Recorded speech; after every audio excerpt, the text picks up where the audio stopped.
बिस्मिल्लाहिर्रहमानिर्रहीम अस्सलाम वालेकुम। आज मैं बना रही हूँ आलू वाले नान, बिल्कुल ऐसे जैसे तंदूर में बनाए जाते हैं। हम बाज़ार से लेके आते हैं तो ये हम घर में बनाएंगे।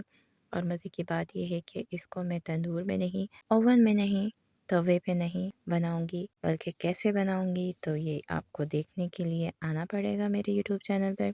तो मैं आपको मुकम्मल तौर पर गाइड करूँगी कैसे ये ज़बरदस्त किस्म के नान आप अपने घर में बना सकते हैं। बाज़ार के महंगे नानों से भी अपनी जान छुड़ाएं और ये ज़बरदस्त किस्म का नान अपने घर में साफ़ सुथरा और बेहतरीन तरीके से, हेल्दी तरीके से अपने घर में बनाएं, ख़ुद भी इंजॉय करें, अपने बच्चों को भी इंजॉय कराएं। तो कौन आ रहा है मेरे यूट्यूब चैनल पर ये ज़बरदस्त किस्म की रेसिपी देखने के लिए? तो मेरे यूट्यूब चैनल को सब्सक्राइब करें, बेल आइकन के बटन को दबाएं ताकि मेरे तमाम वीडियोज़ आपको मिलते रहें। थैंक यू, अल्लाह हाफिज़।